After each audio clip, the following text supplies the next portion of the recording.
Ok, donc la Bully Tiro, une petite 125 tout-terrain, comme on commence à en trouver pas mal. Enfin, des 125 qui font un peu moto custom, moto de petits préparateurs. Il y a des jantes dorées comme sur les... Ça rappelle un peu les XT 500 des années 70. Enfin les XT en général. Et une fourche inversée, un étrier radial sur un beau disque tulipe. Qu'est-ce qu'on a d'autre? On a un petit phare, une espèce de mini saut de vent, des petits clignots perso, c'est typiquement ce qu'on pourrait mettre sur une prépa. Des petites poignées texturées un peu comme les Biltwell. Après donc ça c'est un moteur Suzuki 125 qui fait une dizaine de chevaux. Ils ont fait un échappement haut type super trap, voilà, avec les petites rondelles qu'on peut écarter ou rapprocher suivant la sonorité qu'on va avoir. Une petite plaque porte-numéro. Ça c'est de la grosse poutrelle comme d'habitude. Donc voilà, toujours les petits clignots. La selle super sympa, on dirait que ça a déjà été personnalisé en fait de bout en bout.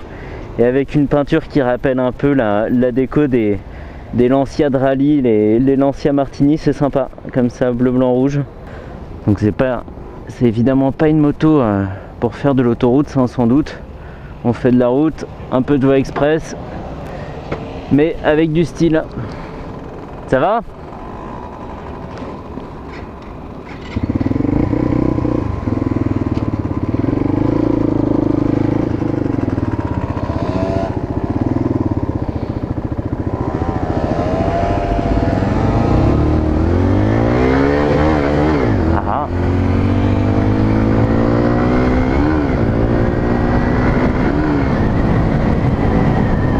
J'ai raté tous mes passages de vitesse comme un boss.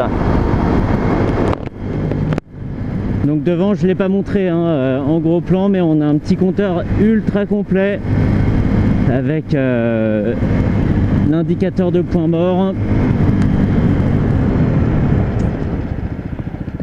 On a quoi d'autre? On a évidemment l'indicateur de plein phare, les clignots, un voyant moteur et un voyant d'essence aussi. Donc c'est pas mal du tout. Après c'est archi simple, on n'a pas de warning. Enfin je les vois pas en tout cas, ils sont pas cachés en dessous. On a juste clignot, appel de phare. Mais c'est l'essentiel. Et on est assis assez haut malgré tout. Alors moi je fais 1m73, j'ai les deux pieds qui touchent comme ça. Voilà, j'ai pas le talon qui touche, mais ça reste vivable. Et par contre du coup comme elle est assez haut perché, elle réagit très vite au changement d'angle. La mise sur l'angle est super vive.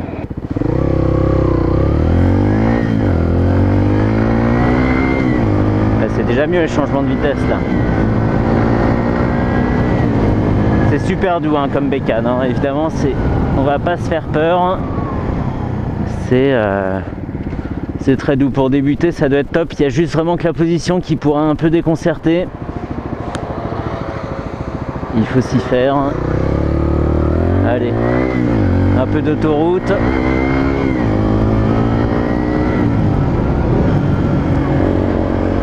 On va essayer de pas mourir.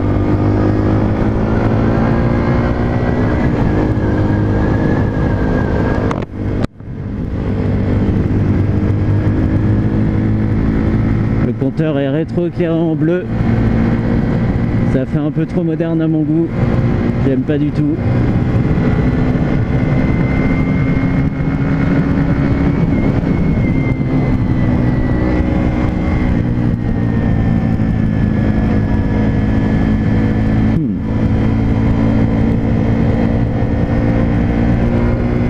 S'il y avait bien une moto à emmener en tout terrain, plus que la Triumph Scrambler ou le Scrambler Ducati, c'était bien celle-ci, c'est dommage.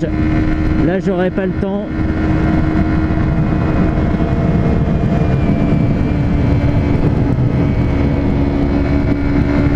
Et en plus, c'est la moto du patron. Je l'ai emprunté à Eric de Relier Moto à Paris. C'est sa moto perso.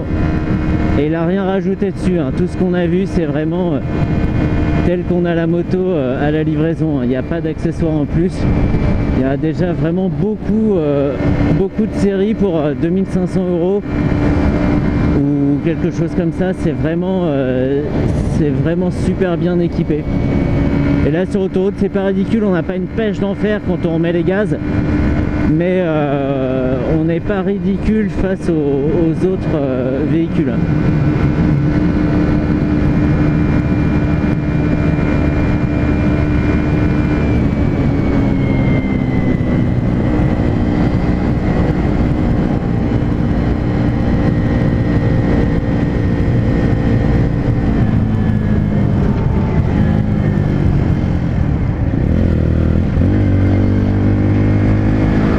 Un essai super rapide, hein. On va faire ça, trajectoire de con, hop, on va faire ça et on va revenir par la ville, on va traverser Charenton et ce sera fini.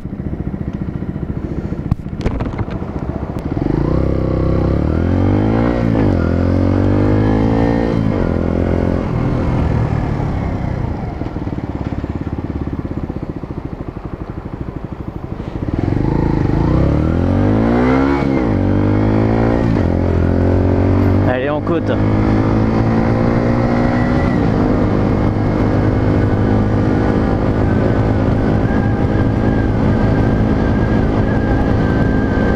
c'est bien, hein, c'est typiquement ce genre de nouvelles machines qu'on voit arriver maintenant, style les Fantic Caballero ou les FB Hipster.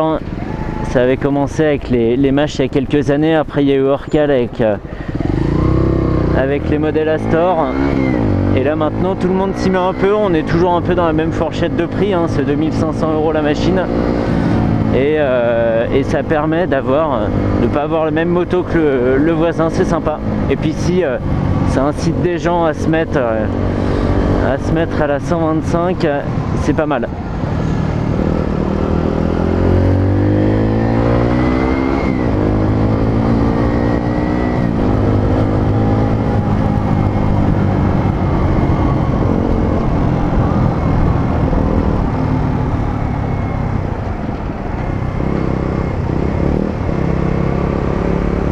L'échappement est sympa, hein. Il fait pas un gros bruit, on va pas réveiller les voisins en revenant chez soi à 3 h du mat.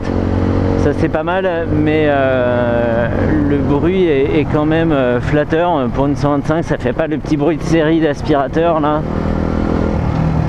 C'est un petit détail, mais franchement c'est pas mal, même si ça l'a fait payer peut-être 200 ou 300 € de plus. C'est justifié d'après moi.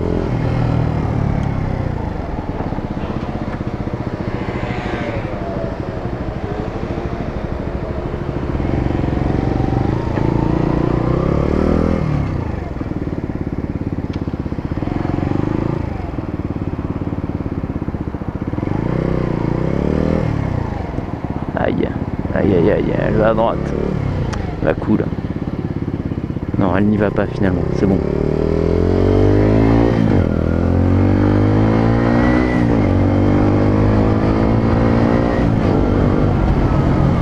Je sais que devant il y a des ralentisseurs. Il y a aussi un commissariat, alors on peut pas trop déconner.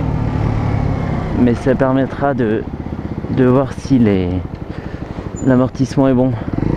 Allez.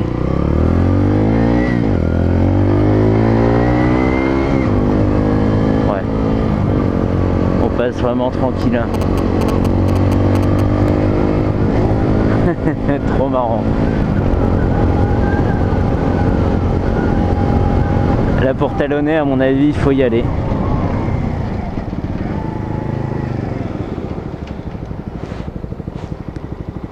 Allez-y.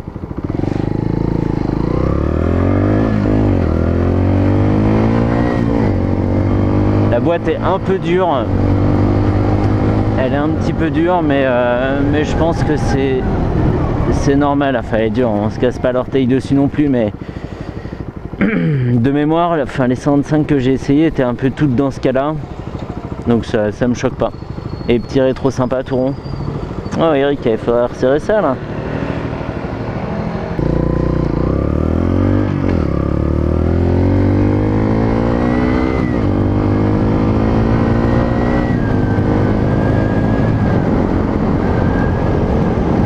La bonne moto pour la ville, mais aussi pour en sortir un peu, pour faire une liaison entre deux villes, ça va. Mais 50 bornes à 90, je pense que c'est la mort. Mort par ennui. Le passage de la première est super doux, on sent pas d'à-coup, il n'y a pas de claque, il n'y a rien du tout, c'est marrant.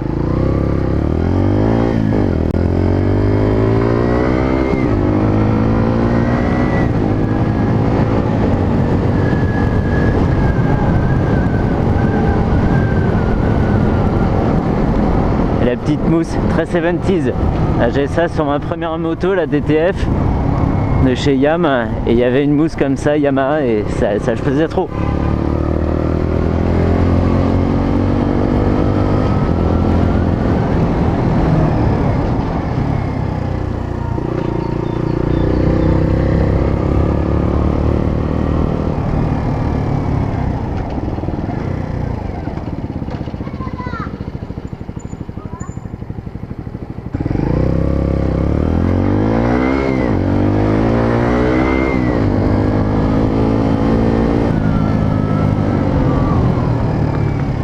Avec des goûts.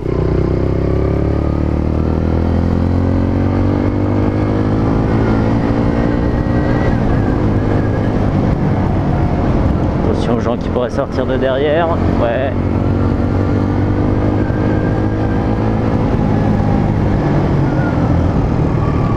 Le freinage a eu besoin de se réveiller un petit peu, hein, aussi parce que la moto est peut-être neuve. Mais sur le premier feu rouge, j'ai cru que j'allais pas m'arrêter. Mais là, c'est très bien. En même temps, il n'y a qu'un disque, hein, mais il faut se remettre vraiment dans la tête que c'est une 125, qu'on n'a qu'un disque. Il n'est pas très grand. Faut changer un peu ses habitudes.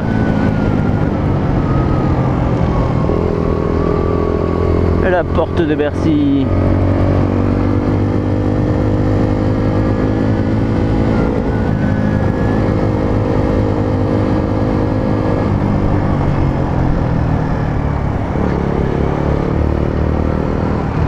Elle reprend bien, hein, même sans rétrograder, même sans se remettre forcément sur le bon rapport.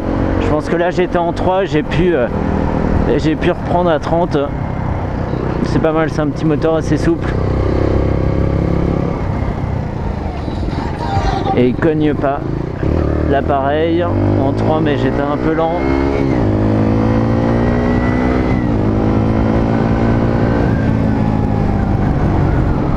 Super, pour la ville c'est super, hein.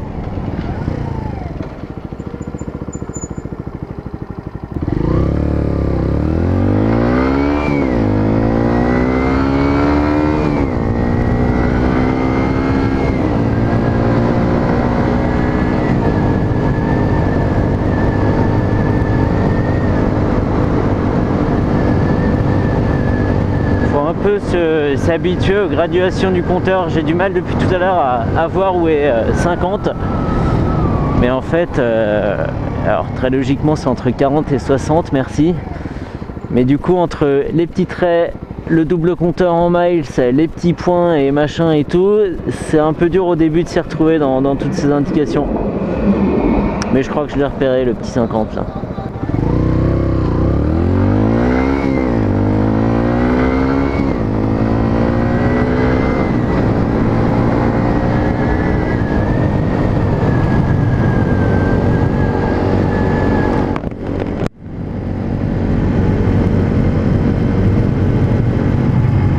Voilà, un Reuilly moto, c'est là à gauche. Et c'est là qu'elle va retourner. Voilà, donc c'est fini, hein. Là je rends la moto. Vraiment une bonne moto, comme d'habitude je fais une synthèse dans la description. Mais vraiment une bonne surprise. Après il faut se réhabituer à la 125. C'est sûr que les performances sont modestes. Mais pour une moto de ville, c'est très très honnête, hein.